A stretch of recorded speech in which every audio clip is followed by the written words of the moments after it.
Hi అండి, నమస్తే అండి. నేను మీ దుర్గని. ఈరోజు మరికొన్ని సరికొత్త టిప్స్తో మీ ముందుకు వచ్చానండి. ఐ హోప్ ఈ టిప్స్ అన్నీ మీకు నచ్చుతాయని అనుకుంటున్నానండి. వీడియోలోకి వెళ్ళే ముందు చిన్న రిక్వెస్ట్ అండి. ఇప్పుడు వరకు మన ఛానల్ సబ్స్క్రైబ్ చేయలేనట్టయితే ప్లీజ్ సబ్స్క్రైబ్ చేయండి. పక్కనే ఉన్న బెల్ ఐకాన్ ప్రెస్ చేయండి. నేను ఏ వీడియోస్ చేస్తే మీకు ఎప్పటికప్పుడు నోటిఫికేషన్స్ వస్తాయి. ఇంకా లేట్ చేయకుండా వీడియోలోకి వెళ్దాం. ఒక బకెట్లోకి నీళ్లు వేసుకునండి. మనం ఇంట్లో తడిబట్ట పెట్టుకుంటాం కదండి, దాని బదులు ఏ లిక్విడ్ ఉపయోగించకుండా కొంచెం షాంపూ అయితే అందులో వేసుకుని ఇదంతా కూడా చేతితో మిక్స్ చేసుకోవాలండి. షాంపూ అయితే ఎక్కువ వేసుకోవద్దండి, ఎక్కువ నొరగ వచ్చేస్తుంది, అలాగే జారీ అవకాశం ఉంటుందండి. కొంచెం అంటే కొంచెం వేసుకుని షాంపూని ఇది మనం టైల్స్ మీద మనం డైలీ తడిబట్టి పెట్టుకుంటాం కదండి, అలా ఉపయోగిస్తే చీమలు కానీ బొద్దింకలు కానీ బల్లులు కానీ ఏమి తిరగవండి ఈ స్మెల్కి. అలాగే టైల్స్ కూడా మంచి షైనింగ్గా ఉంటాయి. అలాగే ఈ వీడియో మీకు నచ్చింది అని అనుకుంటున్నాను. మరొక టిప్ వచ్చండి, మన ఇంట్లో ఇలాంటి బిర్యానీ బాక్సులు లాంటివి తెచ్చుకుంటూ ఉంటాం కదండి, ప్రతి ఒక్కరి ఇంట్లో ఉంటాయి కదండి. ఇలాంటి బాక్స్ని అయితే ఒకటి తీసుకునండి.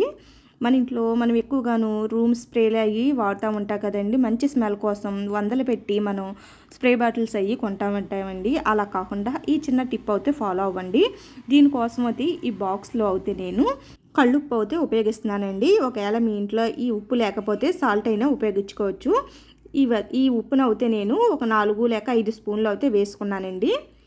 దీనికి బదులు సాల్ట్ కూడా 4 స్పూన్లు వేసుకోండి. ఇలా వేసుకున్న తర్వాత మన ఇంట్లో ఫేస్ పౌడర్ ఉంటుంది కదండి, ఆ ఫేస్ పౌడర్ని అయితే 1 స్పూన్ వరకు వేసుకోండి. ఫేస్ పౌడర్ కూడా మంచి స్మెల్ అయితే వస్తుంది కదండి, అందుకని నేను ఫేస్ పౌడర్ని అయితే ఉపయోగిస్తున్నానండి. ఇలాగ ఏ పౌడర్ అయినా పర్వాలేదండి, ఫేస్ పౌడర్ని అయితే ఉపయోగించండి. ఇలా ఫేస్ పౌడర్ని వేసుకున్న తర్వాత మన ఇంట్లో కంఫర్ట్ కానీ సాఫ్టెస్ట్ కానీ ఉందనుకోండి, అది మంచి స్మెల్ వస్తాయి కదండి, దాన్ని అయితే 2 స్పూన్ల వరకు అయితే ఉపయోగించండి. నేను ఇందులో సాఫ్టెస్ట్ అయితే ఉపయోగిస్తున్నానండి. దీన్ని ఈ ఫేస్ పౌడర్ ఉప్పు ఉంది కదండి, ఉప్పు మీద కూడా వేసేసుకోండి. నేను 2 స్పూన్ల వరకు అయితే ఉపయోగిస్తున్నానండి. ఇలా వేసుకున్న తర్వాత ఇందులోనూ మంచి ఘాటు స్మెల్ రావడానికి నేను లవంగాలు ఉపయోగిస్తున్నానండి. ఒక 7-8 లవంగాలు అయితే ఇందులో వేసేసుకోండి. ఇలా వేసుకోవడం వల్ల ఎంత మంచి స్మెల్ వస్తుందో, ఇది బాత్రూంలో ఓడోనీళ్ళ కింద కూడా మనం ఉపయోగించవచ్చండి. బాత్రూంలో కూడా మంచి సువాసన వస్తుందండి. ఇదైతే నేను పైన మూత అయితే పెట్టేసుకున్నానండి. ఇలా మూత క్లోజ్ చేసేసుకున్న తర్వాత ఏదైనా స్పూన్ ఉంటుంది కదండి, స్పూన్ ఉంటుంది కదా, దాన్ని అయితే కొంచెం సేపు గ్యాస్ మీద వేడి చేసుకున్న తర్వాత కొంచెం చిల్లులు అయితే పెట్టేసుకోవాలండి. ఆ చిల్లుల్లోంచి మంచి సువాసన అయితే వస్తుందండి. ఇలా చిల్లులు పెట్టేసుకున్న తర్వాత మనకి బెడ్రూమ్లో కానీ హాల్లో కానీ ఎక్కడైనా సరే ఒక పక్కకు పెట్టేసుకున్నాం అనుకోండి, ఇల్లంతా కూడా రూమ్ స్ప్రే చేసినట్టు ఎంతో మంచి స్మెల్ అయితే వస్తుందండి. దీనికోసం వందలు పెట్టి బయటికి వెళ్ళి డబ్బులు వేస్ట్ చేసుకోకుండా మీరు తరచుగా ఇలా చేసుకుంటూ ఉండండి.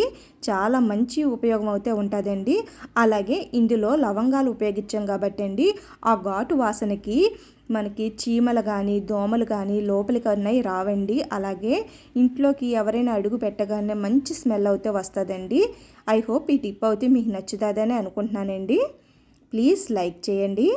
అలాగే మరొక టిప్ వచ్చండి, మనం మిక్సీ జార్లు ఉంటాయి కదండి, మిక్సీ జార్లు ఎంత నీట్గా కడిగేసుకున్నా సరే మనం ఇందులో పచ్చళ్ళు పొడులు అలాగే మసాలాలు అవి మిక్సీ పట్టుకుంటూ ఉంటాం కదండి, అవి అయితే స్మెల్ వస్తూనే ఉంటుందండి. ఎంత మంచిగా తోముకున్నా సరే స్మెల్ అయితే వస్తుందండి. దానికోసం ఒక చిన్న టిప్ అయితే చెప్తున్నానండి.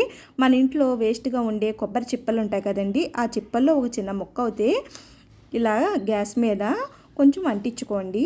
జస్ట్ అంటుకున్నాక నిప్పు ఏమీ లేకుండా చూసుకోవాలండి, ఇలా అంటించుకోవాలండి. నిప్పు వచ్చే వరకు అంటించుకుంటే సరిపోతుందండి, మొత్తం అంతా కూడా కాలిపోవాల్సిన అవసరం లేదండి. ఇప్పుడైతే నేను స్టవ్ ఆఫ్ చేసేసుకున్నాను. స్టవ్ ఆఫ్ చేసుకున్న తర్వాత కూడా మనకి మంట వస్తుంది కదండి, ఇప్పుడు ఈ కొబ్బరి చిప్పను అయితే మంట అంతా ఆర్పేసుకోవాలండి. మంటతో అయితే మిక్సీ జార్లో పెట్టుకోకూడదండి. ఇలా పొగొచ్చేటప్పుడు మిక్సీ జారు ఒక సైడ్ నుంచి పెట్టుకుని దీన్ని అయితే క్లోజ్ చేసేసుకోవాలండి. ఈ పొగ వల్ల మనకి మిక్సీ జార్లో వాసన అది వస్తుంది కదండి, అలాంటి స్మెల్ ఏమీ రాకుండా చాలా మంచిగా ఉంటుందండి. కొబ్బరి చిప్ప స్మెల్ చాలా బాగుంటుందండి. అలాగే మిక్సీ జార్లో ఎటువంటి పొడి వాసన మసాలా వాసన కానీ పచ్చళ్ళ వాసన కానీ రాకుండా ఉంటుందండి. ఇలా క్లోజ్ చేసేసుకుని ఒక 5 నిమిషాల పాటు ఇలాగే ఉంచేసుకోవాలండి. చూసారండి, ఆ పొగ బయటకు కూడా ఆ చిల్లు ద్వారా బయటకు వస్తుందండి. ఒక 5 నిమిషాలు ఇలా ఉంచేసుకున్నాం అనుకోండి, బ్యాడ్ స్మెల్ అంతా కూడా పోతుందండి. ఎప్పుడులాగా ఫ్రెష్గా ఉంటుంది. ఇప్పుడైతే నేనైతే ఈ ముక్కనైతే తీసేసుకుని ఎప్పట్లాగా కడిగేసుకుని పక్కకు పెట్టేసుకుంటానండి. ఈ టిప్స్ అన్నీ మీకు నచ్చినాయి అని అనుకుంటున్నానండి. ఈ టిప్స్ అన్నిట్లో ఏ టిప్స్ అయితే మీకు బాగా నచ్చిందో నా కామెంట్స్ రూపంలో తెలియచేయండి. అలాగే లైక్ చేయండి. మీ ఫ్రెండ్స్ అండ్ ఫ్యామిలీ మెంబర్స్ అందరికీ షేర్ చేయండి. సబ్స్క్రైబ్ చేయటం మట్టుకి మర్చిపోకండి. బాయ్ అండి.